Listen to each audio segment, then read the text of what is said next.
요르단의 선택이 아시아판을 흔들고 있다. 처음엔 누구도 주목하지 않았습니다.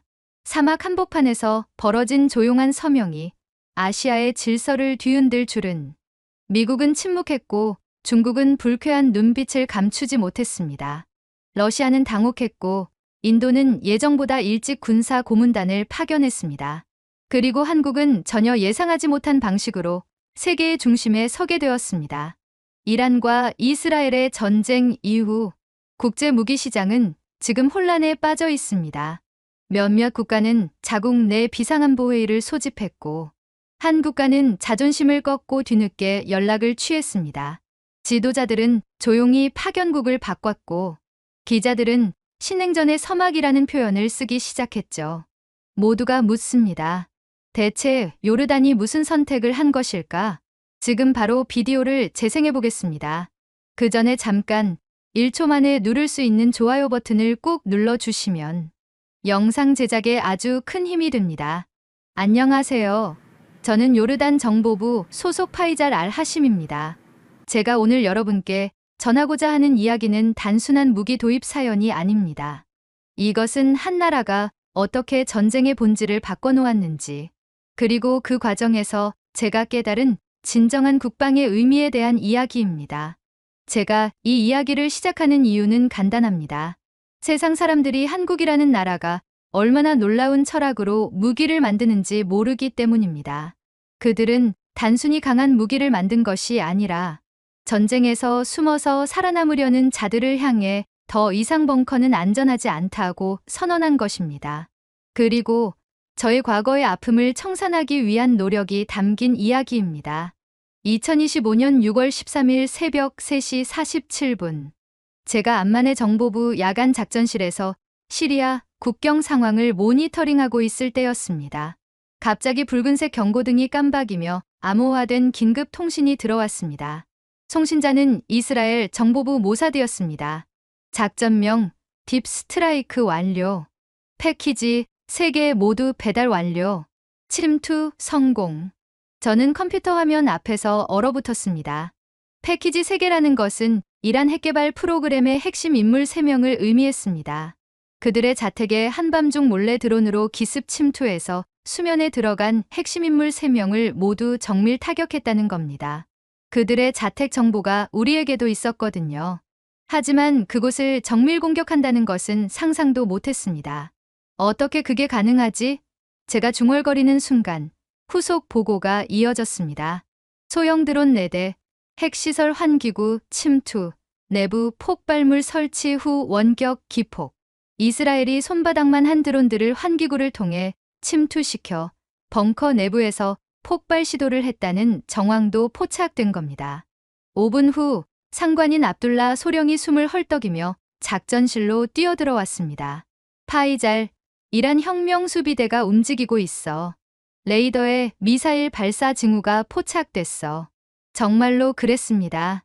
새벽 6시 23분, 이란은 이스라엘을 향해 샤하브3 중거리 탄도미사일 127발을 동시에 발사했습니다. 우리 레이더 스크린에는 수십 개의 붉은 점들이 지중해를 향해 날아가는 것이 실시간으로 표시되었습니다. 텔아비브, 하이파, 예루살렘이 타겟이었습니다. 이건 전면전이야. 아흐메드 중령이 통신기를 붙잡고 외쳤습니다. 요르단 영공 폐쇄, 모든 민항기 착륙 지시해. 그 순간 저는 깨달았습니다. 이것은 단순한 보복이 아니라 중동 전체를 뒤흔들 전쟁의 시작이라는 것을. 하지만 진짜 충격은 9일 후에 왔습니다. 6월 22일, 미국 공군이 움직였습니다. B2 스피릿 스텔스 폭격기. 2대가 미주리주 화이트맨 공군기지에서 이륙해 18시간을 날아 페르시아만 상공에 도달했습니다. 그들이 탑재한 것은 GBU-57, 일명 벙커버스터였습니다. 모두가 놀랐습니다. 미국의 스텔스 폭격기가 움직이고 있다는 정보를 아무도 입수하지 못했거든요. 13,600kg, 지하 60m 관통 능력. 정보 분석관이 떨리는 목소리로 보고했습니다. 이스파한 핵시설 지하 지휘부가 타겟팅 되었습니다. 폭격이 시작된 것은 새벽 2시 17분이었습니다.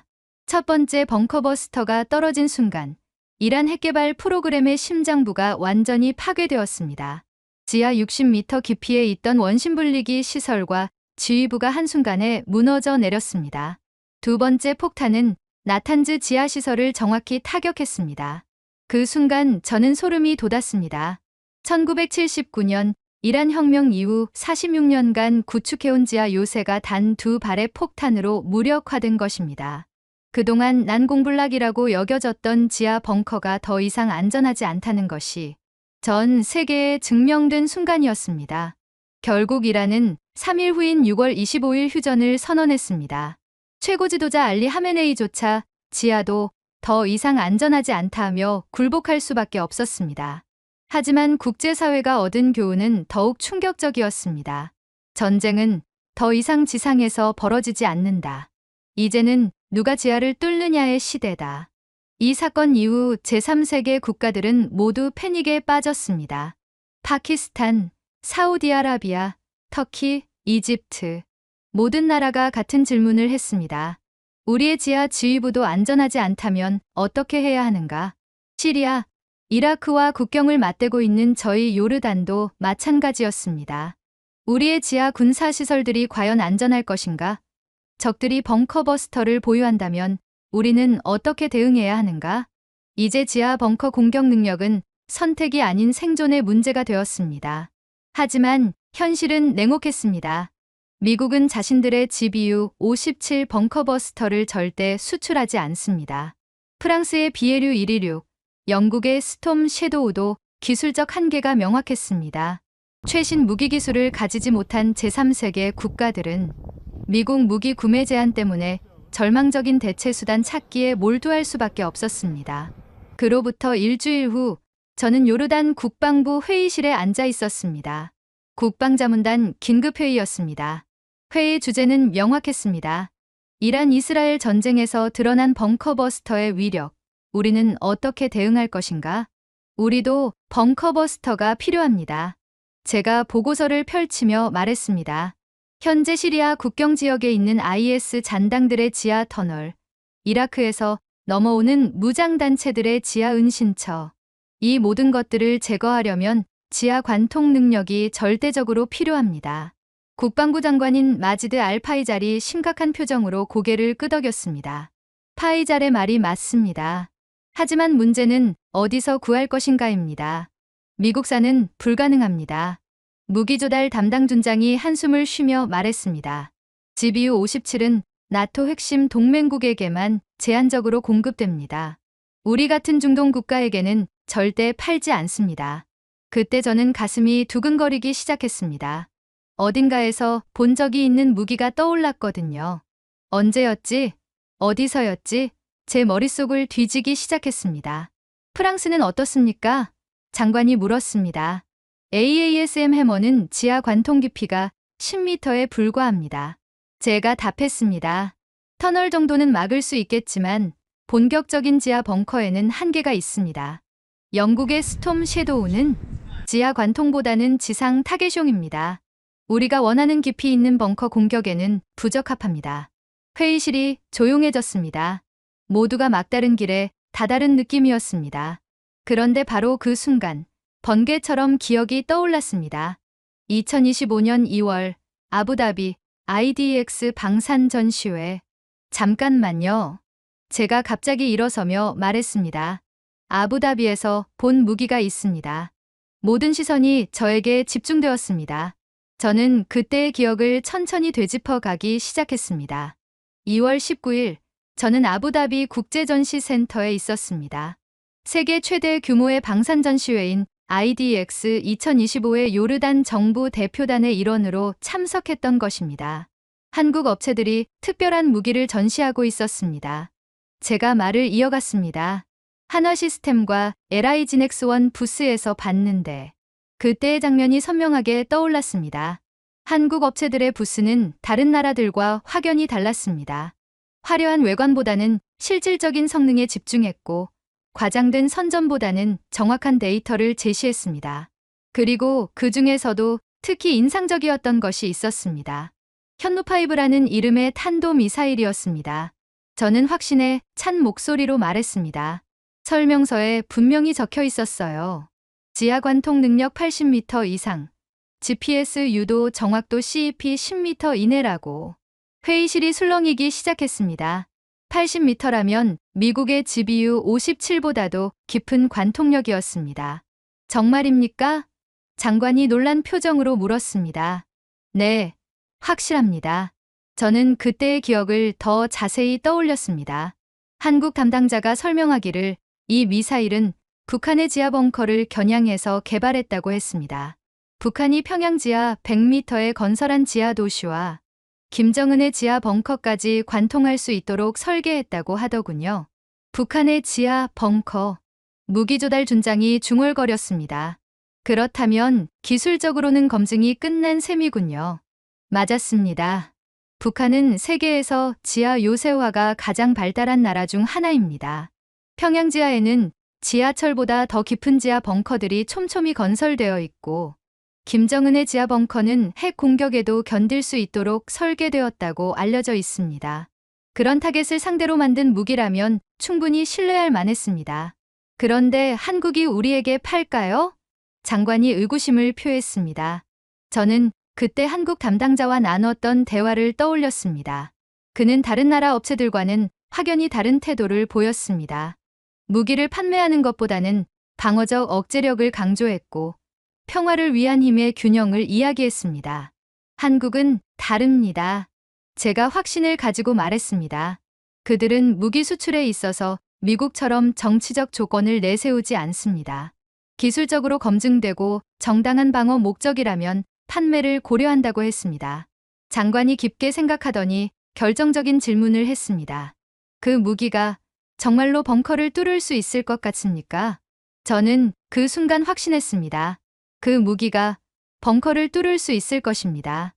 아니, 분명히 뚫을 수 있습니다. 회의실의 분위기가 완전히 바뀌었습니다.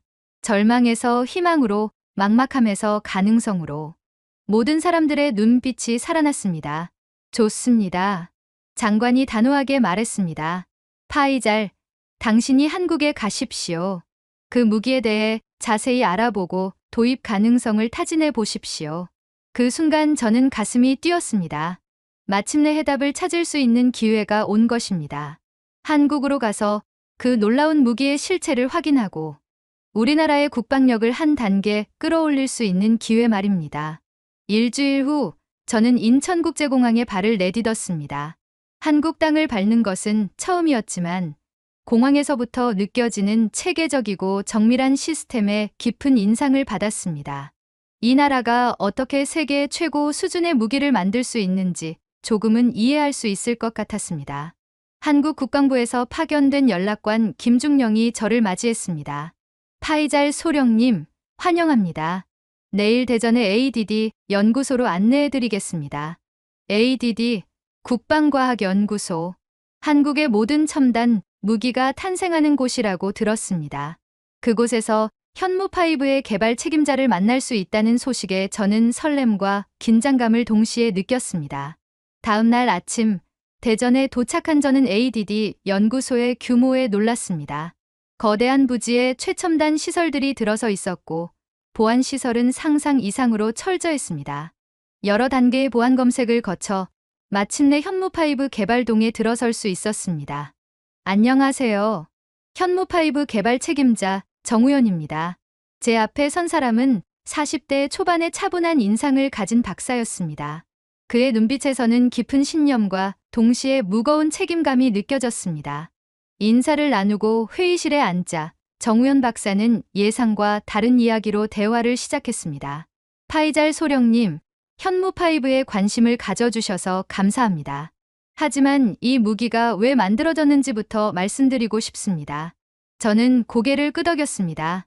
무기의 성능보다도 그 무기가 탄생한 배경을 먼저 말하고 싶다는 그의 태도가 인상적이었습니다. 2010년 11월 23일을 기억하십니까? 정우현 박사가 조용히 물었습니다. 연평도 포격 사건. 저는 즉시 답했습니다.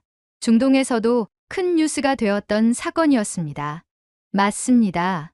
그날 저는 연평도에서 불과 50km 떨어진 인천 앞바다에서 해군 훈련 참관을 하고 있었습니다. 정우현 박사의 목소리가 무거워졌습니다. 북한의 170mm 자주포 170여 발이 연평도에 떨어지는 것을 직접 목격했습니다. 그는 잠시 말을 멈추고 창밖을 바라봤습니다. 그리고 다시 입을 열었을 때 그의 목소리에는 깊은 분노와 슬픔이 섞여 있었습니다. 그날 우리 해병대원 2명과 민간인 2명이 목숨을 잃었습니다. 윤일병과 서아사, 20대 초반의 어린 병사들이었습니다. 그런데 더 가슴 아픈 것은 따로 있었습니다. 무엇이었습니까? 북한의 지휘부는 개마고원 지하 벙커에 숨어서 안전하게 포격 명령을 내렸다는 사실입니다. 정우현 박사의 주먹이 꽉 쥐어졌습니다. 그들은 지하 100m 깊이의 벙커에서 따뜻한 커피를 마시며 우리 젊은이들을 죽음으로 내몰았습니다. 저는 숨이 막혔습니다. 잊혀져간 아픔의 기억이 다시 제 머릿속에서 날뛰는 느낌을 받았습니다. 그날 밤 저는 결심했습니다. 정우현 박사가 계속 말했습니다. 지하로 도망쳐서 숨는 자들을 응징할 무기를 반드시 만들겠다고. 더 이상 우리의 젊은이들이 일방적으로 당하지 않도록 하겠다고. 그래서 현무5를. 네. 그래서 현무5가 탄생했습니다. 그의 눈빛이 단단해졌습니다. 이 무기는 복수를 위해 만든 것이 아닙니다. 지하에 숨어서 무고한 사람들을 공격하는 자들에게 더 이상 벙커는 안전하지 않다고 경고하기 위해 만든 것입니다. 저는 그 순간 소름이 돋았습니다. 단순히 강력한 무기를 만든 것이 아니라 명확한 철학과 신념을 가지고 만든 무기였던 것입니다. 현무5의 지하 관통 능력은 정확히 얼마나 됩니까? 지하 80m까지 관통 가능합니다. 정우현 박사가 자신 있게 답했습니다. 북한의 김정은 벙커가 지하 120m라고 알려져 있는데 우리는 연속 타격으로 그것도 뚫을 수 있도록 설계했습니다. 연속 타격이라면 첫 번째 미사일이 지하 80m까지 뚫고 들어가면 두 번째 미사일이 그 구멍을 통해 더 깊이 들어가는 방식입니다. 이론적으로는 지하 200m까지도 관통할 수 있습니다. 저는 입이 다물어지지 않았습니다. 이것은 단순한 무기가 아니라 완전히 새로운 전쟁 개념이었습니다. 하지만 이 무기를 실제로 사용한 적은 없습니다. 정우현 박사가 덧붙였습니다. 억제력만으로도 충분하거든요. 북한도 이제는 함부로 도발하지 못합니다. 자신들의 지하 벙커가 더 이상 안전하지 않다는 것을 알기 때문입니다. 그 순간 저는 깨달았습니다. 이것이 바로 진정한 평화를 위한 무기라는 것을. 사용하지 않아도 평화를 만들어내는 무기. 숨어서 공격하는 자들을 멈추게 만드는 무기. 그 순간 저는 확신했습니다. 이 무기가 바로 우리가 찾던 답이라는 것을. 그리고 이 무기를 만든 사람들의 철학이 우리와 완전히 일치한다는 것을. 다음 날 정우현 박사는 저를 ADD 연구소의 지하 실험장으로 안내했습니다. 오늘은 현무5의 실제 관통 실험을 보여드리겠습니다. 그의 말에 저는 가슴이 두근거렸습니다. 드디어 그 놀라운 무기의 실체를 직접 확인할 수 있는 순간이었습니다. 지하 3층까지 내려가자 거대한 실험장이 나타났습니다. 축구장 2개를 합친 정도의 크기였고 한쪽 끝에는 높이 20m, 폭 30m의 거대한 콘크리트 벽이 세워져 있었습니다. 저 벽의 두께는 80m입니다. 정우현 박사가 설명했습니다. 실제 지하 벙커의 안반층과 동일한 강도로 제작했습니다. 북한의 개마고원 지하 벙커와 똑같은 조건이죠. 저는 그 거대한 벽을 올려다보며 경탄했습니다. 80m 두께의 콘크리트 벽이라니 이것을 뚫는다는 것이 과연 가능할까요? 현무5 모의탄 발사 준비 완료. 스피커에서 기술자의 목소리가 들려왔습니다. 통제실에서는 수십 명의 연구원들이 각종 계기판을 점검하고 있었습니다. GPS 좌표 입력 완료. 타겟 지점 설정됨. 관통탄두 무장 상태 확인. 발사 카운트다운 시작. 10, 9, 8, 7. 저는 숨을 죽이고 지켜봤습니다. 카운트다운이 끝나자 굉음과 함께 거대한 미사일 모형이 발사되었습니다. 실제 현무5는 아니었지만 관통탄두만큼은 실제와 동일한 것이었습니다. 그 순간 믿기 어려운 일이 벌어졌습니다. 미사일이 콘크리트 벽에 정확히 명중하더니 마치 드릴이 나무를 뚫듯이 벽 속으로 사라져버린 것입니다. 굉음이 울려 퍼지고 콘크리트 가루가 폭풍처럼 날렸습니다. 관통 깊이 측정 중. 기술자의 목소리가 긴장되게 들려왔습니다. 1차 관통 완료. 깊이 47m. 2차 관통 진행 중. 최종 관통 깊이 83m. 벽을 완전히 관통했습니다. 저는 입이 다물어지지 않았습니다. 80m 두께의 콘크리트 벽을 완전히 뚫고 나간 것입니다. 그것도 단 한 발로 말입니다. 어떻게 이런 일이 가능합니까? 제가 흥분해서 물었습니다. GPS 유도 시스템과 관통탄도의 결합입니다. 정우현 박사가 자세히 설명해 주었습니다. 먼저 GPS로 정확한 지점을 타격한 후 특수 제작된 텅스텐 관통탄두가 연속적으로 같은 지점을 뚫어나가는 방식입니다. 텅스텐이라면 네, 지구상에서 가장 단단한 금속 중 하나입니다. 다이아몬드 다음으로 경도가 높죠. 이 텅스텐 탄두가 초속 2000m의 속도로 같은 지점을 연속 타격하면서 관통하는 것입니다. 저는 그제야 이해할 수 있었습니다. 단순한 폭발력이 아니라 정밀한 과학기술의 결합체였던 것입니다. 그런데 정우현 박사의 다음 말이 더욱 놀라웠습니다. 하지만 파이잘 소령님, 이것은 공격을 위한 무기가 아닙니다. 무슨 말씀이십니까? 이건 억제력을 위한 무기입니다. 그의 표정이 진지해졌습니다. 현노5의 진짜 목적은 벙커를 파괴하는 것이 아니라 벙커에 숨으려는 생각 자체를 포기하게 만드는 것입니다. 저는 그 말의 의미를 곰곰 생각해 봤습니다. 맞았습니다. 이 무기가 존재한다는 것만으로도 적들은 더 이상 지하 벙커를 믿을 수 없게 될 것입니다. 실제로 북한의 행동 패턴이 바뀌었습니다. 정우현 박사가 계속 설명했습니다. 현노5가 실전 배치된 2023년 이후 북한의 도발 횟수가 현저히 줄어들었습니다. 김정은도 이제는 지하 벙커에서 나와 지상에서 활동하는 시간이 늘었어요. 정말입니까? 네. 위성사진으로 확인됩니다. 왜냐하면 지하 벙커가 더 이상 안전하지 않다는 것을 그들도 알기 때문입니다. 오히려 지상에서 움직이는 것이 더 안전하다고 판단하는 것 같습니다. 이것은 정말 놀라운 발상의 전환이었습니다. 무기로 적을 죽이는 것이 아니라 무기로 적의 행동을 바꾸는 것. 전쟁을 일으키는 무기가 아니라 전쟁을 멈추게 하는 무기.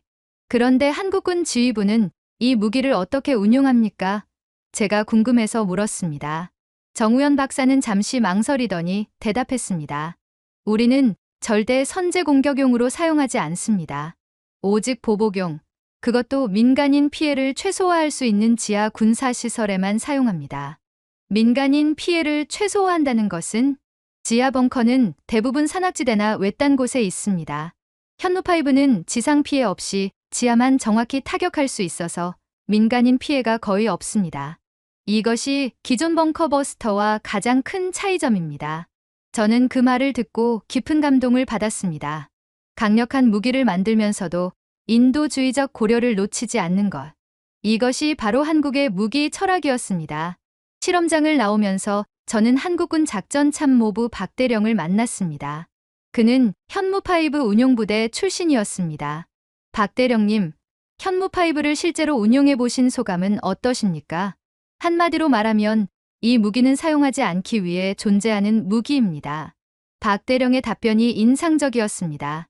우리가 이 무기를 보유하고 있다는 것만으로도 적들은 더 이상 지하에 숨어서 우리를 위협할 수 없게 됩니다. 그 순간 저는 완전히 이해했습니다. 현무5의 진정한 가치는 그 파괴력에 있는 것이 아니라 그 절제된 운용 철학에 있다는 것을. 단순히 강한 무기가 아니라 현명한 무기였던 것입니다. 그날 밤 호텔로 돌아가면서 저는 생각했습니다. 요르단도 이런 철학으로 무기를 운용해야 한다고. 단순히 적을 죽이는 도구가 아니라 평화를 지키는 도구로 사용해야 한다고. 다음 날 아침 정우현 박사가 예상치 못한 제안을 했습니다. 파이잘 소령님, 오늘은 조금 다른 곳을 보여드리고 싶습니다. 현노5가 왜 만들어져야 했는지 더 깊이 이해하실 수 있을 겁니다. 그가 저를 데려간 곳은 대전현 충원이었습니다. 한국의 국립묘지였죠. 정문을 지나 걸어가면서 저는 이곳의 숭엄한 분위기에 압도되었습니다. 끝없이 펼쳐진 하얀 묘비들, 그리고 그 앞에 놓인 국화꽃들이 말없는 경건함을 자아냈습니다. 여기서 잠깐 멈춰주세요. 정우현 박사가 특정 구역 앞에서 발걸음을 멈췄습니다. 그곳에는 다른 곳보다 더 많은 꽃이 놓여 있었고 참배객들의 발길이 끊이지 않았습니다. 연평도 전사자 묘역입니다. 그의 목소리가 무거워졌습니다. 저는 그 작은 비석들을 하나하나 바라봤습니다.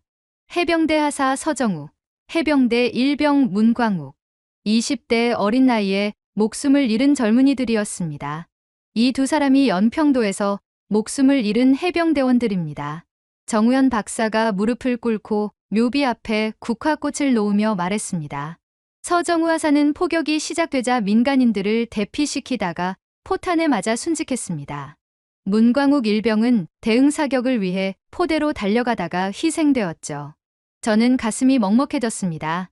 그 순간 제 형의 모습이 떠올랐습니다. 그런데 이들을 죽인 북한군들은 어땠을까요? 정우현 박사가 조용히 물었습니다. 지하 벙커에 숨어 있었겠죠. 저는 답했습니다. 맞습니다. 개마고원 지하 70m 깊이의 벙커에서 따뜻한 난방이 나오는 지휘소에 앉아서 포격 명령을 내렸습니다. 그의 목소리에 분노가 섞여 있었습니다. 그들은 전혀 위험하지 않았어요. 반면 우리 젊은이들은 찬바람이 부는 연평도 땅 위에서 목숨을 걸고 싸우다가 죽었습니다. 저는 그 불공평함에 주먹이 저절로 쥐어졌습니다. 안전한 곳에 숨어서 명령만 내리는 자들과 위험한 최전선에서 목숨을 바치는 자들. 이것이 얼마나 불의한 일인지 뼈저리게 느꼈습니다. 여기 또 다른 비석이 있습니다. 정우현 박사가 조금 떨어진 곳을 가리켰습니다. 그곳에는 민간인 피해자들의 묘비가 있었습니다. 두 묘비는 이슬에 젖어 있었습니다. 이분들은 연평도에 살던 민간인들입니다. 정우현 박사가 설명했습니다. 배복철 씨는 포격이 시작되자 집 안에 있던 가족들을 지키려다가 포탄 파편에 맞아 돌아가셨어요. 배영욱 씨는 대피하지 못한 이웃을 구하러 갔다가 희생되셨습니다. 저는 그 순간 깨달았습니다. 전쟁의 가장 큰 피해자는 항상 무고한 사람들이라는 것을. 그리고 그런 무고한 희생을 막기 위해서라도 지하에 숨어서 명령만 내리는 자들을 응징할 수 있는 수단이 필요하다는 것을.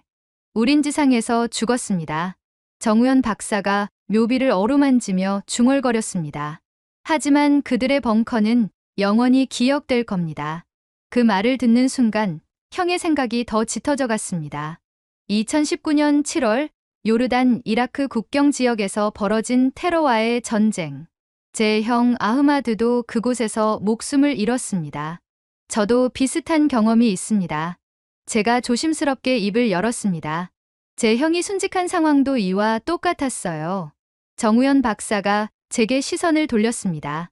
제 형이 요르단, 이라크 국경에서 순직했습니다. 적들이 숨어서 공격했는데 형은 지상에서 끝까지 싸우다가 목이 메어 더 이상 말을 이어갈 수 없었습니다. 정우현 박사가 고개를 숙였습니다. 죄송합니다. 우리와 같은 경험을 하셨군요. 저는 정우현 박사의 말에 다시 호흡을 가다듬고 말을 이어갔습니다. 형은 국경수비대 중위였습니다. ISIS 잔당들이 지하 터널을 통해 침투해서 민간인들을 공격했을 때 형은 피난민들을 대피시키다가 목이 메어 더 이상 말을 이어가기 어려웠습니다. 그 테러리스트들도 지하에 숨어 있었나요? 네. 지하 터널 깊숙한 곳에 은신처를 만들어 놓고 거기서 공격을 지휘했어요. 형은 지상에서 끝까지 싸우다가 순직했는데 그들은 안전한 지하에서 도망쳤습니다. 그 순간 저는 깨달았습니다. 연평도의 상황과 제 형의 상황이 완전히 똑같다는 것을. 지상에서는 선량한 사람들이 죽어나가고 지하에서는 악한 자들이 살아남는 불공정한 현실. 형도 벙커 없는 전쟁을 꿈꿨습니다. 제가 형의 마지막 편지를 떠올리며 말했습니다. 형이 마지막에 보낸 편지에 이런 말이 있었어요. 언젠가는 쥐구멍 같은 곳에 숨어서 무고한 사람들을 해치는 자들을 모두 끌어낼 수 있는 날이 올 거야라고. 정우현 박사가 고개를 끄덕였습니다. 형분께서 옳은 말씀을 하셨네요. 그리고 이제 그날이 왔습니다. 현무5가 있으니까요. 저는 그 순간 울컥했습니다. 형이 꿈꾸었던 그 세상이 드디어 가능해진 것입니다. 더 이상 지하에 숨어서 무고한 사람들을 해치는 자들이 안전하지 못한 세상. 이제 이해하시겠지만 현무5는 단순한 무기가 아닙니다. 정우현 박사가 말했습니다. 이것은 정의를 실현하는 도구입니다. 비겁하게 숨어서 공격하는 자들에게 더 이상 은신처는 없다고 선언하는 무기입니다. 우리는 묘비 앞에서 한동안 묵념을 했습니다. 바람이 불어와 국화꽃잎이 하늘거렸습니다. 그 순간 저는 마음속 깊이 다짐했습니다. 요르단도 이런 무기를 보유해서 더 이상 무고한 희생자가 나오지 않도록 하겠다고. 현충원을 나오면서 정우현 박사가 마지막으로 말했습니다. 파이잘 소령님, 현무5를 요르단에 도입하신다면 한 가지만 약속해 주세요. 이 무기가 보복이 아닌 보호를 위해 사용되도록 해주세요. 숨어서 공격하는 자들을 멈추게 하되 무고한 사람들은 다치지 않도록 해주세요. 약속드립니다. 저는 단호하게 답했습니다. 그리고 마음속으로 형에게 말했습니다. 형, 이제 정말로 벙커 없는 세상이 올 수 있을 것 같아.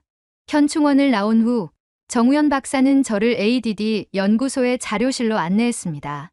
파이잘 소령님께 보여드리고 싶은 자료가 있습니다. 현무5가 왜 전 세계적으로 필요한 무기인지 이해하실 수 있을 겁니다. 자료실은 거대한 도서관 같았습니다. 하지만 일반 도서관과는 달리 이곳에는 세계 각국의 군사 분쟁 기록들이 체계적으로 정리되어 있었습니다. 정우현 박사가 특정 섹션으로 저를 이끌었습니다. 이곳은 비대칭 전쟁 피해자 기록관입니다. 그가 설명했습니다. 지하 은신처를 이용한 테러와 게릴라전으로 희생된 각국 군인들과 민간인들의 기록을 모아놓은 곳입니다. 첫 번째로 보여준 파일은 충격적이었습니다. 아프가니스탄 전쟁 지하 터널 피해 현황이라는 제목의 두꺼운 문서였습니다. 미군과 연합군이 20년간 아프가니스탄에서 겪은 가장 큰 고통이 바로 이것이었습니다. 정우현 박사가 페이지를 넘기며 설명했습니다. 탈레반과 알카에다가 산악지대 지하 동굴에 숨어서 공격하는 바람에 연합군 피해가 기하급수적으로 늘어났어요. 자료를 보니 놀라웠습니다. 2001년부터 2021년까지 총 47,000명이 넘는 연합군 병사들이 지하 은신처에서 발사된 공격으로 사망하거나 부상을 당했다는 기록이 있었습니다. 이 중에서 가장 안타까운 사례들을 보시죠.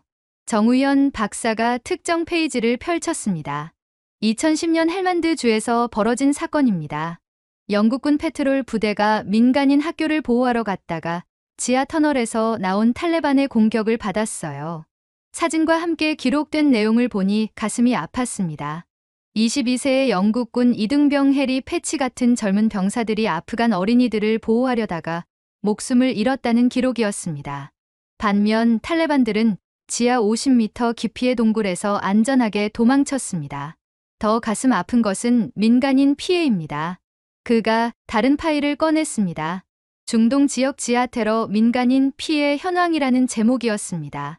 이라크, 시리아, 예멘, 레바논. 각국에서 지하 터널과 벙커를 이용한 테러로 희생된 민간인들의 기록이 빼곡히 적혀 있었습니다. 특히 눈에 띄는 것은 어린이 피해자들의 명단이었습니다. 2019년 시리아 알레포에서 벌어진 사건을 보시죠. 정우현 박사가 특정 기록을 가리켰습니다. ISIS 잔당들이 지하 터널에서 학교를 공격해서 어린이 34명이 목숨을 잃었어요. 하지만 공격을 지휘한 테러리스트들은 지하 30m 깊이의 벙커에서 안전하게 도망쳤습니다. 저는 그 기록을 보면서 분노가 치밀었습니다. 무고한 어린이들은 죽고 그들을 죽인 테러리스트들은 살아남는 현실. 이것이 얼마나 불공정한지 뼈저리게 느꼈습니다. 그리고 정우현 박사는 잠시 뜸을 들이며 서류를 만지작거렸습니다. 파이잘 소령님이 잘 아시는 요르단 관련 기록도 있습니다. 정우현 박사가 조심스럽게 말하며 다른 파일을 꺼냈습니다. 제 심장이 두근거렸습니다. 2019년 요르단 이라크 국경 테러 사건. 그가 파일을 펼쳤습니다. ISIS 잔당들의 지하 터널 공격으로 요르단 국경수비대 7명이 순직하고 민간인 12명이 피해를 입었다고 기록되어 있네요. 저는 숨이 막혔습니다. 그 7명 중 1명이 바로 제 형 아흐마드였습니다. 이 사건의 특징도 동일합니다. 정우현 박사가 계속 설명했습니다. 테러리스트들은 지하 25m 깊이의 터널에서 공격을 감행한 후 안전하게 도망쳤고, 요르단군은 지상에서 민간인을 보호하려다가 희생되었습니다. 제가 알고 있던 그 상황과 정확히 일치했습니다. 형도 피난민들을 대피시키려다가 지하에서 날아온 로켓에 맞아 순직했습니다. 전 세계적으로 이런 사례가 얼마나 많은지 아십니까? 정우현 박사가 통계 자료를 보여주었습니다. 2001년부터 2024년까지 지하 응신처를 이용한 테러로 희생된 각국 군인과 민간인의 수가 총 15만 명을 넘습니다. 15만 명이라는 숫자에 저는 경악했습니다. 이 모든 사람들이 지하의 숨은 악한 자들 때문에 목숨을 잃었다는 것입니다. 그런데 더 큰 문제는 따로 있습니다. 그가 마지막 자료를 펼쳤습니다. 지하 벙커와 터널을 이용한 공격은 갈수록 정교해지고 있어요. 기술이 발달할수록 더 깊고 복잡한 지하 요새들이 만들어지고 있습니다. 최신 자료를 보니 정말 그랬습니다. 북한은 평양 지하에 지하철보다 더 깊은 지하 도시를 건설했고, 중동의 테러 조직들은 지하 50m가 넘는 터널 네트워크를 구축하고 있었습니다. 이것은 기술이 아니라 생존의 균형 문제입니다. 제가 마침내 깨달음에 도달했습니다. 지상에서 싸우는 선량한 사람들과 지하에 숨는 악한 자들 사이의 균형이 완전히 무너진 것이에요. 정확합니다. 정우현 박사가 고개를 끄덕였습니다. 현무5는 바로 그 균형을 다시 맞추기 위한 무기입니다. 지하에 숨는다고 해서 안전한 것이 아니라는 것을 보여주는 무기죠. 저는 그 순간 완전히 이해했습니다. 이것은 단순한 무기 도입 문제가 아니라 정의와 불의 사이의 균형을 맞추는 문제라는 것을. 선량한 사람들이 지상에서 희생되는 동안 악한 자들이 지하에서 안전하게 살아남는 불공정한 현실을 바꾸는 것이라는 것을. 이 모든 기록들을 보니까 확신이 섭니다. 제가 단호하게 말했습니다. 요르단도 현무5가 필요합니다. 더 이상 우리의 젊은이들이 일방적으로 희생되어서는 안 됩니다. 정우현 박사가 자료들을 정리하면서 말했습니다. 그렇다면 이제 구체적인 기술 협력과 도입 방안에 대해 논의해 볼 시간이 왔군요. 저는 가슴이 뛰었습니다. 드디어 형의 유언을 실현할 수 있는 기회가 온 것입니다. 지하에 숨어서 무고한 사람들을 해치는 자들을 더 이상 용납하지 않을 수 있는 기회 말입니다. 한국에서 돌아온 지 일주일 후, 저는 요르단 국방부 대회의실에서 가장 중요한 브리핑을 준비하고 있었습니다. 국방부 장관을 비롯해 합참의장, 각 군 참모총장들이 모인 자리였습니다. 제가 가져온 현무5 도입안에 대한 최종 결정이 내려질 순간이었습니다. 파이잘 소령, 한국에서의 조사 결과를 보고하시오. 마지드 알 파이잘 국방부 장관이 엄숙한 목소리로 말했습니다. 저는 깊게 숨을 쉬고 발표를 시작했습니다. 현무5는 지하 80m까지 관통 가능한 세계 최고 수준의 벙커버스터입니다. 기술적으로는 미국의 GBU-57을 능가하며 정확도와 관통력 모든 면에서 우리가 필요로 하는 요구사항을 충족합니다. 회의실의 분위기가 긴장되기 시작했습니다. 특히 공군 참모총장인 압둘 라만 장군의 표정이 심상치 않았습니다. 그런데 말입니다. 압둘 라만 장군이 끼어들었습니다. 한국의 기술이 정말 미국보다 뛰어나다고 보십니까?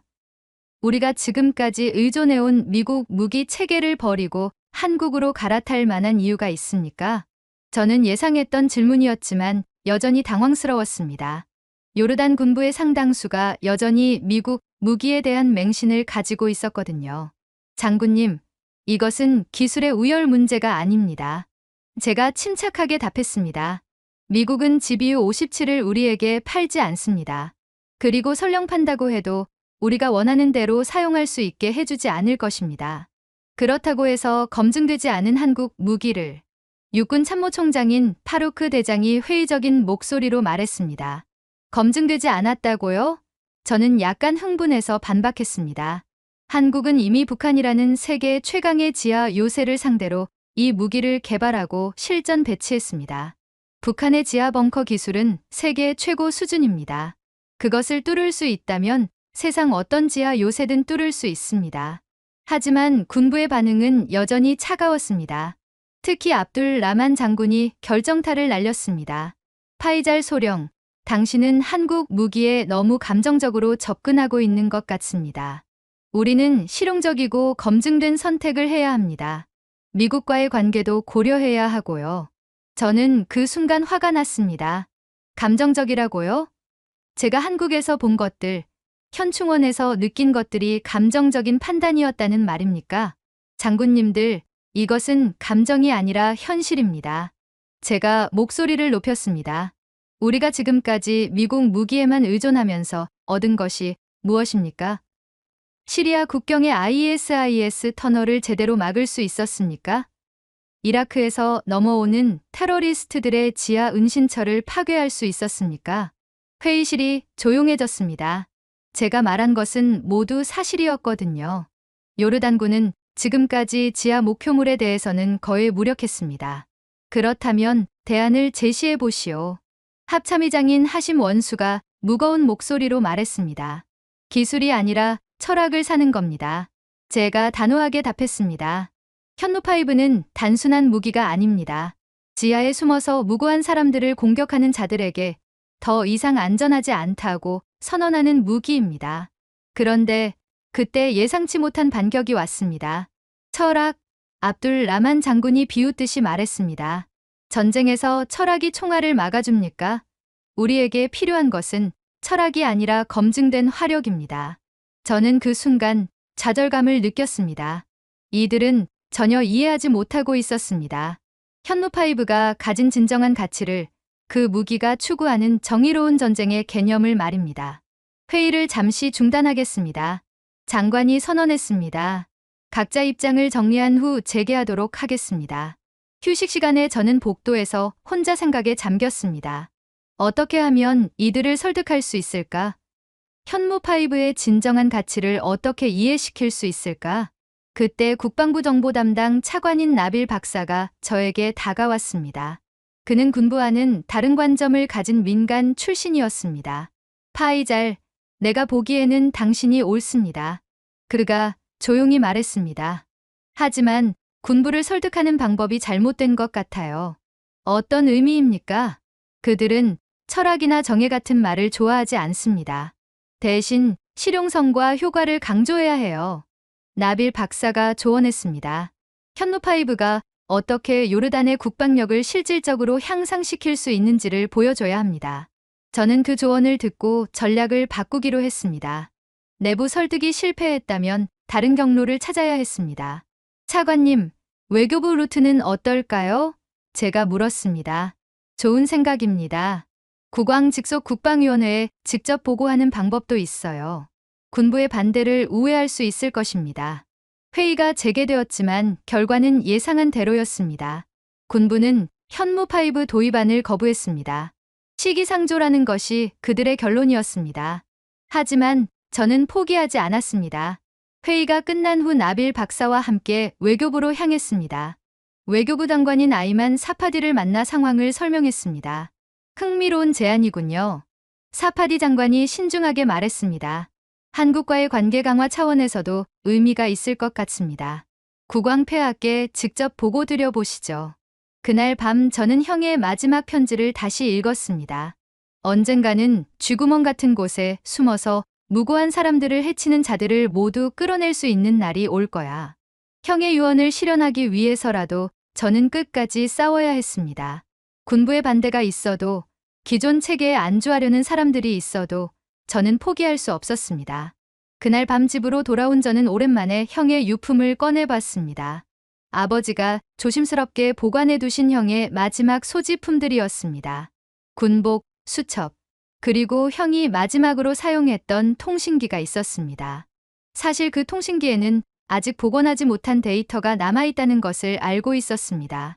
형이 순직하기 직전까지 기록된 통신 내용들이 손상된 메모리 카드에 저장되어 있었거든요. 군에서도 몇 번 복원을 시도했지만 실패했었습니다. 하지만 이번에는 달랐습니다. 한국에서 본 첨단 기술의 영감을 받아 저는 민간 전문가에게 의뢰해 보기로 했습니다. 요르단 대학교 전자공학과의 타렉 교수는 데이터, 보건 분야의 최고 전문가였습니다. 파이잘, 이 메모리 카드는 상당히 손상되었네요. 타렉 교수가 현미경으로 들여다보며 말했습니다. 하지만 완전히 불가능한 것은 아닙니다. 며칠 시간을 주시면 시도해 보겠습니다. 일주일 후 타렉 교수에게서 연락이 왔습니다. 파이잘, 성공했습니다. 형분의 마지막 통신 기록을 복원했어요. 저는 급하게 대학교로 달려갔습니다. 타렉 교수가 컴퓨터 화면을 보여주었습니다. 그곳에는 형 아흐마드의 마지막 24시간 동안의 통신 기록이 시간순으로 정리되어 있었습니다. 첫 번째 기록은 2019년 7월 15일 오전 6시 30분이었습니다. 지휘부에서 아흐마드 중위, ISIS 잔당들이 지하 터널을 통해 난민촌에 침투한 것으로 보입니다. 민간인 보호가 최우선입니다. 두 번째는 오전 8시 45분이었습니다. 적들이 지하 25m 깊이의 터널에서 공격하고 있습니다. 우리 화력으로는 도달할 수 없습니다. 지상에서 방어할 수밖에 없습니다. 저는 가슴이 뛰기 시작했습니다. 형이 겪었던 상황이 생생하게 드러나고 있었습니다. 오후 2시 17분 기록입니다. 피난민 73명 중 52명 대피 완료. 나머지 21명은 노약자와 어린이들입니다. 조금 더 시간이 필요합니다. 오후 4시 33분 형의 목소리가 점점 급해지고 있었습니다. 적들이 지하에서 로켓포를 발사하기 시작했습니다. 정확한 위치를 파악할 수 없어 반격이 불가능합니다. 하지만 우리는 여기서 버텨야 합니다. 그리고 오후 6시 12분 저는 눈물이 나기 시작했습니다. 하산 상사에게 만약 내가 못 돌아가면 가족들에게 전해줘. 우린 땅 위에 남겠다고 약속했다고. 놈들은 벙커로 도망갔지만 내가 여기 있어야 애들이 끝까지 싸울 수 있다고. 제 손이 떨렸습니다. 형이 마지막 순간까지 무엇을 생각하고 있었는지 알 수 있었습니다. 오후 7시 26분 형의 마지막에서 두 번째 통신이었습니다. 지휘부에 최종 보고합니다. 민간인 대피 완료. 테러리스트들은 여전히 지하 터널에 숨어 있습니다. 우리는 지상에서 최후까지 저항하겠습니다. 언젠가는 저 쥐구멍들에서 다 나올 수밖에 없도록 하겠습니다. 그리고 마지막 통신, 오후 7시 44분이었습니다. 형의 목소리가 간절했습니다. 파이잘, 만약 이 녹음을 듣게 된다면 기억해줘. 형은 끝까지 땅 위에서 싸웠어. 비겁하게 숨지 않았어. 지하에서 쥐새끼처럼 숨어있는 놈들이 언젠가는 올라올 수밖에 없을 때 그들을 모두 잡아주길 바래. 그리고 훌륭한 대안이 없다면 지하에 숨은 녀석들과 싸우지 마. 지하를 폭파시킬 그런 무기가 있다면 정말 좋겠지만 현재로서 우리 군은 불가능해. 그러니 너의 목숨을 지켜. 저는 더 이상 참을 수 없어서 흐느꼈습니다. 형이 마지막 순간까지 저를 생각하고 있었다는 것.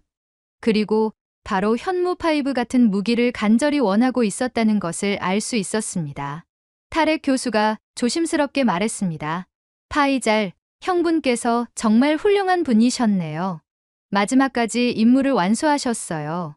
저는 고개를 끄덕였습니다. 그리고 그 순간 깨달았습니다. 현무5는 단순한 무기가 아니라 형의 유언에 대한 응답이라는 것을. 형이 그토록 원했던 지하에 숨어서 무고한 사람들을 해치는 자들을 끌어낼 수 있는 무기가 바로 현무5였습니다. 집으로 돌아가는 길에 저는 결심을 굳혔습니다.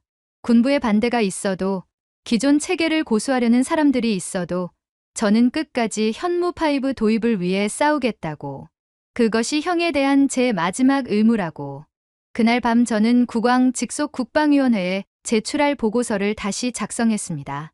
이번에는 감정적인 호소가 아니라 철저히 논리적이고 전략적인 접근을 시도했습니다. 현무5 도입이 요르단 국방에 미치는 전략적 효과라는 제목으로 20페이지 분량의 상세한 보고서를 작성했습니다. 한국에서 확인한 기술적 데이터, 비용 대비 효과, 그리고 중동 지역에서의 전략적 의미까지 모든 것을 포함했습니다. 특히 형의 마지막 통신 기록을 근거로 제시했습니다. 지하 터널과 벙커를 이용한 테러가 얼마나 우리 군에게 위협적인지, 그리고 현무5가 어떻게 이런 위협을 완전히 무력화할 수 있는지를 구체적으로 설명했습니다. 형, 이제 정말로 당신이 원했던 무기를 우리가 가질 수 있을 것 같습니다. 저는 형의 사진을 보며 중얼거렸습니다. 지하에 숨어서 무고한 사람들을 해치는 자들이 더 이상 안전하지 못한 세상을 만들 수 있을 것 같아요. 다음 날 아침, 외교부 사파디 장관에게서 연락이 왔습니다. 파이잘 국왕폐하께서 당신의 보고서를 직접 검토하겠다고 하십니다. 내일 오후 2시에 왕궁으로 오시기 바랍니다. 저는 가슴이 뛰었습니다. 드디어 형의 유언을 실현할 수 있는 결정적인 순간이 다가온 것입니다. 현무5 도입이 승인된다면 더 이상 요르단의 젊은이들이 형처럼 일방적으로 희생되지 않아도 될 것입니다. 다음 날 오후 2시, 저는 암만 왕궁의 국방위원회 회의실에 서 있었습니다. 요르단 국왕 압둘라 2세 폐하를 비롯해 왕실 국방고문단, 외교부 장관, 그리고 몇몇 핵심 인사들이 참석한 자리였습니다. 제 인생에서 가장 중요한 순간이었습니다. 파이잘 소령, 현무5에 대한 당신의 보고서를 읽어봤습니다. 국왕폐하께서 차분하지만 위험 있는 목소리로 말씀하셨습니다. 매우 인상적이었어요. 특히 당신 형분의 마지막 통신 기록 부분이 인상 깊었습니다. 저는 깊게 허리를 숙였습니다. 폐하의 관심에 감사드립니다. 그런데 궁금한 것이 있습니다. 폐하께서 계속 말씀하셨습니다. 군부에서는 반대 의견이 많았다고 들었는데 왜 당신은 그렇게 확신을 가지고 있습니까? 저는 잠시 망설였습니다. 그리고 진심을 담아 답변했습니다. 폐하, 저는 한국에서 단순히 무기를 본 것이 아닙니다. 전쟁에 대한 완전히 새로운 철학을 보았습니다. 제가 말을 이어갔습니다. 현무5는 공격을 위한 무기가 아니라 보호를 위한 무기입니다. 지하에 숨어서 무고한 사람들을 공격하는 자들에게 더 이상 안전하지 않다고 경고하는 무기입니다. 왕실 국방고문인 하킴 장군이 끼어들었습니다. 소령, 그런 철학적 접근도 좋지만 실질적인 효과는 어떻습니까? 장군님, 북한을 보시기 바랍니다. 저는 준비해온 자료를 펼쳤습니다. 현무5가 실전 배치된 2023년 이후 북한의 도발 패턴이 완전히 바뀌었습니다. 지하 벙커에서 안전하게 명령을 내리던 김정은이 이제는 지상에서 활동하는 시간이 늘어났습니다. 흥미롭군요. 외교부 장관인 사파디가 관심을 보였습니다. 구체적인 변화가 있었습니까? 네. 2023년 이전에는 월 평균 3회에서 4회의 미사일 도발이 있었는데 현무5 배치 이후에는 월 평균 1회 이하로 줄어들었습니다. 저는 통계 자료를 보여드렸습니다. 무엇보다 지하 벙커에서 발사되는 장거리 미사일 도발이 거의 사라졌습니다. 국왕폐하께서 깊게 생각하시더니 핵심적인 질문을 하셨습니다. 그렇다면 요르단이 현무5를 보유했을 때의 효과는 무엇이라고 생각합니까? 저는 이 질문을 기다리고 있었습니다. 폐하, 현재 우리가 직면한 가장 큰 위협은 시리아와 이라크 국경의 지하 터널 네트워크입니다. ISIS 잔당들과 각종 테러 조직들이 지하 30에서 50m 깊이의 터널을 통해 침투하고 있습니다. 맞습니다. 하킴 장군이 고개를 끄덕였습니다. 기존 무기로는 한계가 있었어요. 현무5가 있다면 이런 지하 터널을 완전히 무력화할 수 있습니다. 저는 확신에 찬 목소리로 말했습니다. 더 중요한 것은 억제 효과입니다. 테러리스트들이 지하 터널도 안전하지 않다는 것을 알게 되면 아예 요르단 침투를 시도하지 않을 것입니다. 국왕폐하께서 국방고문단과 잠시 상의하신 후 말씀하셨습니다. 파이잘 소령, 한국 측과의 협상 가능성은 어떻게 봅니까? 매우 긍정적입니다. 폐하. 저는 즉시 답했습니다. 한국은 미국과 달리 정치적 조건을 내세우지 않습니다. 기술 협력과 함께 단계적 도입이 가능할 것으로 봅니다. 그때 예상치 못한 질문이 나왔습니다. 비용은 어떻습니까? 재정 담당 고문이 물었습니다. 현무5 한 발의 단가는 약 200만 달러입니다. 저는 솔직하게 답했습니다. 미국의 GBU 57이 300만 달러인 것에 비하면 경제적입니다. 더구나 한국은 기술 이전까지 제한하고 있어서 장기적으로는 더욱 경제적일 것입니다. 회의실의 분위기가 점점 긍정적으로 변하는 것을 느낄 수 있었습니다. 특히 국왕폐하의 표정에서 관심을 읽을 수 있었습니다. 좋습니다. 국왕폐하께서 최종 결정을 내리셨습니다. 한국과 현무5 기술협력 및 도입에 대한 정식 협상을 시작하겠습니다.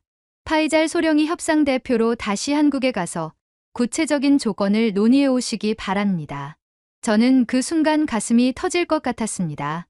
드디어 해냈습니다. 형의 유언을 실현할 수 있는 길이 열린 것입니다. 감사합니다, 폐하. 저는 깊게 허리를 숙였습니다. 한 달 후, 저는 다시 한국에 있었습니다. 이번에는 정식 협상 대표단의 일원으로서였습니다.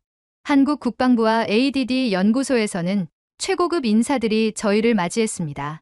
파이잘 소령님, 다시 오신 것을 환영합니다. 정우현 박사가 환한 미소로 인사했습니다. 이번에는 구체적인 협력 방안을 논의할 수 있겠군요. 협상은 순조롭게 진행되었습니다. 한국 측에서는 단순히 무기만 수출하는 것이 아니라 기술 이전과 교육 프로그램까지 제안했습니다.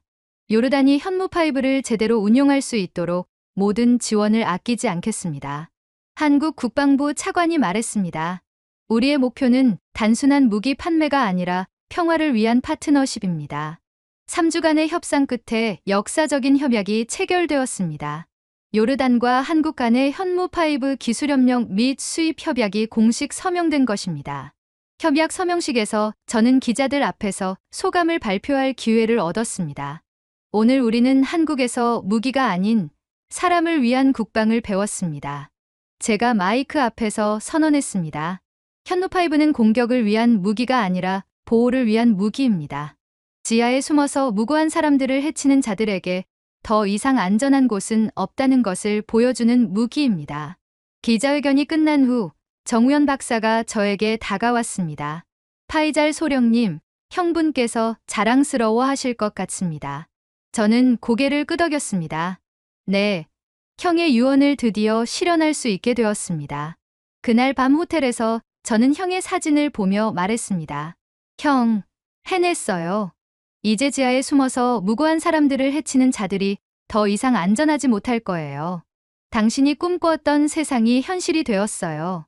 요르단의 현무5 도입 발표가 나간 지 불과 48시간 만에 중동 전체가 들끓기 시작했습니다. 제가 암만으로 돌아왔을 때 국방부 청사는 각국 무관들과 기자들로 북새통을 이뤘습니다. 파이잘 소령, 긴급 브리핑이 있습니다. 나빌 차관이 급하게 달려와서 말했습니다. UAE, 이집트, 사우디아라비아에서 연이어 연락이 왔어요. 모두 현무5에 관심을 보이고 있습니다. 정말로 그랬습니다. 요르단의 발표 이후 걸프 지역 국가들이 앞다퉈 한국에 접촉하기 시작한 것입니다. 특히 UAE는 즉시 무관을 파견해서 정식 협의를 요청했습니다. 이건 우리가 예상한 것보다 훨씬 큰 파장이군요. 압둘라 소령이 놀란 표정으로 말했습니다. 단순히 요르단만의 문제가 아니라 지역 전체의 게임 체인저가 될 것 같아요. 정말로 그랬습니다. 다음 날 아침 국제 뉴스를 보니 CNN과 BBC에서 중동의 새로운 군사 균형이라는 제목으로 현무5를 대대적으로 보도하고 있었습니다. 요르단의 현무5 도입은 중동 지역의 군사 패러다임을 완전히 바꿀 것으로 보입니다. CNN 앵커가 말했습니다.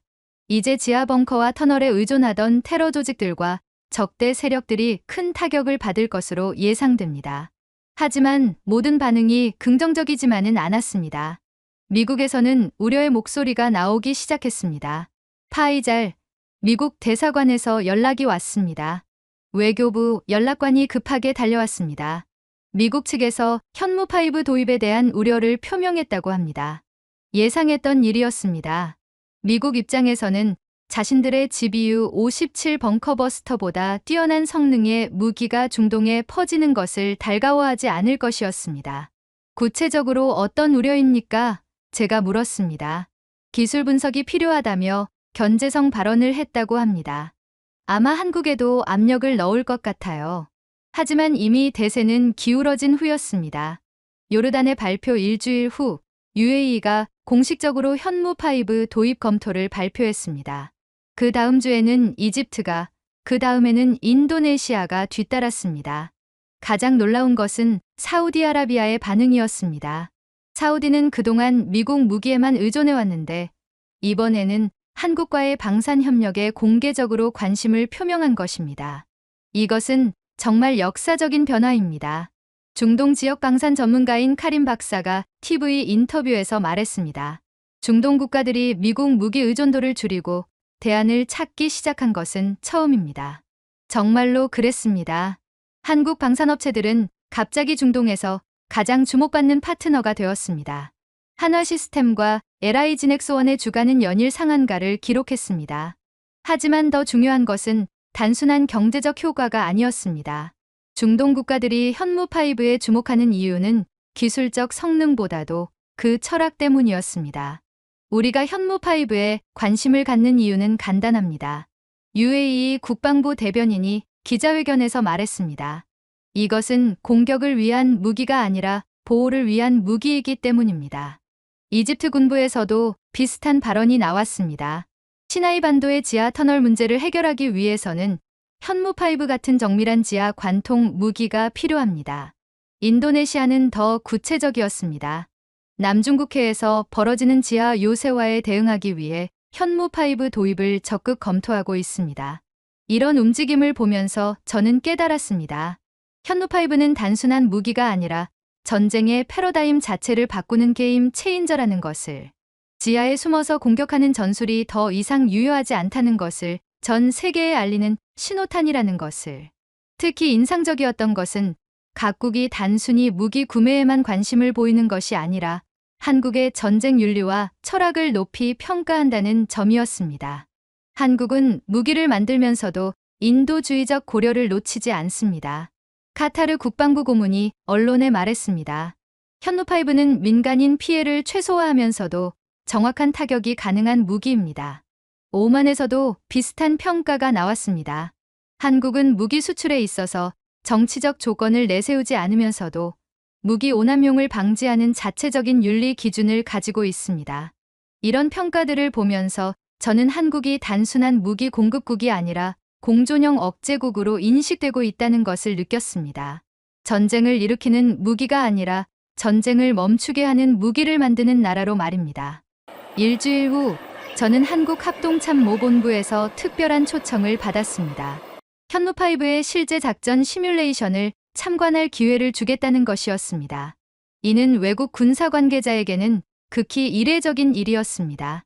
파이잘 소령님, 오늘 보여드릴 것은 실제 북한 벙커를 가정한 시뮬레이션입니다. 한국군 작전부 이준석 중령이 설명했습니다. 북한이 평양 지하에 건설한 김정은 전용 벙커와 동일한 조건으로 설정했습니다. 용산 국방부 지하 작전실에 들어서자 거대한 전자 지도가 눈에 띄었습니다. 그곳에는 북한 평양 지역의 상세한 지형과 함께 지하 구조물들이 3D로 표시되어 있었습니다. 저기 보이는 붉은 점이 타겟입니다. 이중영이 레이저 포인터로 가리켰습니다. 평양 만수대 지하 120m 깊이에 있는 김정은의 최종 지휘 벙커입니다. 두께 15m의 강화 콘크리트로 둘러싸여 있고 핵 공격에도 견딜 수 있도록 설계되었습니다. 저는 그 깊이와 규모에 놀랐습니다. 현무5로 저런 깊이까지 관통할 수 있습니까? 제가 의구심을 표했습니다. 그래서 오늘 시뮬레이션을 하는 것입니다. 이중영이 미소를 지었습니다. 연속 타격 전술을 사용합니다. 작전실의 모든 스크린이 켜지면서 시뮬레이션이 시작되었습니다. 첫 번째 현무5가 발사되는 장면이 실시간으로 펼쳐졌습니다. 1차 타격 개시, GPS 좌표 확인, 목표물까지 거리 180km. 거대한 스크린에서 현무5가 포물선을 그리며 날아가는 모습이 보였습니다. 미사일이 목표 지점에 접근하자 놀라운 정밀도를 보여주었습니다. 착탄, 1차 관통 깊이 83m. 첫 번째 미사일이 지하 83m까지 뚫고 들어간 것입니다. 하지만 김정은 벙커까지는 아직 37m가 더 남아 있었습니다. 2차 타격 준비, 동일 좌표 재설정. 5분 후 두 번째 현무5가 발사되었습니다. 이번에는 첫 번째 미사일이 뚫어놓은 구멍을 정확히 따라 들어가는 방식이었습니다. 2차 착탄, 총 관통 깊이 127m. 목표, 벙커, 직격. 저는 입이 다물어지지 않았습니다. 정말로 지하 120m 깊이의 벙커를 정확히 타격한 것입니다. 이게 끝이 아닙니다. 이중영이 계속 설명했습니다. 가장 중요한 것은 주변 피해입니다. 스크린에는 폭발 후의 피해 범위가 표시되었습니다. 놀랍게도 지하 벙커만 정확히 파괴되고 지상의 민간 시설에는 거의 피해가 없었습니다. 지상 피해 반경 300m 이내 민간인 거주 지역 피해 제로. 분석관이 보고했습니다. 이것이야말로 현무5의 진정한 가치였습니다. 단순히 강력한 것이 아니라 정확하고 정밀한 것. 무고한 사람들은 다치지 않으면서도 숨어있는 악한 자들만 정확히 제거하는 것. 파이잘 소령님, 어떻게 생각하십니까? 이중령이 물었습니다. 저는 잠시 말을 잃었습니다. 그리고 제 형이 마지막에 했던 말이 떠올랐습니다. 언젠가는 저 쥐구멍들을 모두 뚫어버릴 수 있는 무기가 나올 겁니다. 놀랍습니다. 저는 감탄하며 말했습니다. 이제 정말로 지하에 숨어도 안전하지 않다는 것이 증명되었네요. 그런데 시뮬레이션은 여기서 끝나지 않았습니다. 더욱 놀라운 시나리오가 이어졌습니다. 다음은 다중벙커 동시 타격 시뮬레이션입니다. 이중영이 새로운 화면을 띄웠습니다. 북한이 평양 주변에 구축한 7개의 지하 지휘부를 동시에 타격하는 시나리오입니다. 화면에는 평양을 중심으로 반경 30km 내에 있는 7개의 지하 벙커가 표시되었습니다. 모두 김정은과 북한 수뇌부가 유사시에 사용할 수 있는 대체 지휘소들이었습니다. 동시 타격 개시. 현무5 14발 발사. 7개 목표물에 각각 2발씩 총 14발의 현무5가 동시에 발사되었습니다. 모든 미사일이 정확한 시간차를 두고 각자의 목표물에 도달했습니다. 전 목표물 타격 완료. 평균 관통 깊이 95m. 모든 지하 지휘부 무력화 확인. 저는 소름이 돋았습니다. 북한이 수십 년에 걸쳐 구축한 지하 요새 시스템이 단 30분 만에 완전히 무력화된 것입니다. 이제 김정은이 숨을 곳이 없어진 것이군요. 제가 중얼거렸습니다. 그렇습니다. 이중영이 확신에 찬 목소리로 답했습니다. 더 이상 지하 벙커는 북한 수뇌부에게 안전한 피난처가 아닙니다. 이것이 바로 억제력의 핵심입니다. 시뮬레이션이 끝난 후 저는 혼자 생각에 잠겼습니다. 형이 요르단 국경에서 겪었던 그 상황. 테러리스트들이 지하에 숨어서 안전하게 공격하고 우리는 지상에서 일방적으로 당했던 그 불공정한 현실이 이제는 완전히 바뀐 것입니다. 형, 이제 우리가 먼저 숨지 않아도 돼. 저는 마음속으로 형에게 말했습니다. 우리가 그들을 먼저 뚫을 수 있어. 더 이상 지하가 안전한 곳이 아니야. 작전실을 나오면서 저는 깊은 감동을 받았습니다. 현무5는 단순한 무기가 아니라 정의를 실현하는 도구라는 것을 다시 한번 확인할 수 있었습니다. 비겁하게 숨어서 무고한 사람들을 해치는 자들에게 더 이상 은신처는 없다는 것을 보여주는 무기. 그날 밤 호텔에서 저는 요르단으로 보낼 최종 보고서를 작성했습니다. 현무5 작전 효과 확인 완료. 지하 벙커 무력화 능력 100% 검증됨. 억제 효과 극대화 가능. 하지만 가장 중요한 것은 마지막 문장이었습니다. 이 무기로 인해 더 이상 무고한 희생자가 나오지 않을 것으로 확신함. 내일이면 요르단으로 돌아가서 국왕 폐하와 국방부에 최종 보고를 드려야 합니다. 하지만 이 이야기를 마무리하기 전에 여러분께 꼭 전하고 싶은 것이 있습니다. 이틀 전 정우현 박사와 마지막 식사를 하면서 나눈 대화가 계속 머릿속을 맴돕니다. 그가 제게 한 말이 잊히지 않습니다. 한국인들도 똑같은 아픔을 겪었습니다. 정우현 박사가 계속 말했습니다. 연평도에서, 천안함에서, 수많은 도발에서 우리도 일방적으로 당하며 살았어요. 하지만 이제는 다릅니다. 그리고 요르단도 곧 달라질 것입니다. 저는 그 말을 듣고 깊이 공감했습니다. 한국인들이 겪은 아픔과 우리가 겪은 아픔이 본질적으로 같다는 것을. 선량한 사람들이 지상에서 희생되고 악한 자들이 지하에서 안전하게 살아남는 그 불공정한 현실에 대한 분노와 슬픔이 똑같다는 것을. 하지만 한국은 그 아픔을 복수가 아닌 보호의 방향으로 승화시켰습니다. 현무5를 만들면서도 이 무기가 사용되지 않기를 바란다고 말하는 나라. 강력한 무기를 가지면서도 억제를 위한 것이라고 강조하는 나라. 우리가 현무5를 만든 이유는 간단합니다. 정우현 박사가 마지막으로 말했습니다. 더 이상 무고한 희생자가 나오지 않기를 바라는 마음 때문입니다. 한국에서도 요르단에서도 세상 어디서든 말입니다. 그 순간 저는 확신했습니다. 요르단이 현무5를 도입하는 것은 단순한 군사력 증강이 아니라 평화를 향한 한 걸음이라는 것을. 우리가 만드는 무기는 평화를 지키기 위한 것이라는 신념을 모든 개발자들이 공유하고 있었습니다. 이런 나라와 파트너십을 맺는다는 것이 얼마나 의미 있는 일인지 깨달았습니다. 저는 또한 한국이 아시아 전체의 평화에 기여할 것이라는 확신을 가지게 되었습니다. 현무5 같은 무기들이 아시아 각국에 도입되면 지하에 숨어서 도발을 일삼는 세력들이 더 이상 설 곳이 없어질 것입니다. 북한도 결국은 대화의 테이블로 나올 수밖에 없을 것입니다. 지하 벙커가 더 이상 안전하지 않다는 것을 깨닫게 되면 무력 도발보다는 외교적 해결을 선택하게 될 것입니다. 중국도 남중국해에서의 지하 요새와 전략을 재고하게 될 것입니다. 현무5 같은 무기들이 주변국에 배치되면 지하 시설에 대한 맹신이 무너질 것입니다. 아시아의 균형자 역할을 하는 나라 한국을 새롭게 바라봐 주시기 바랍니다. 그들은 기술로 미래를 만들고 철학으로 평화를 추구하며 지혜로 균형을 유지하는 나라입니다. 아시아의 희망이자 세계 평화의 동반자입니다.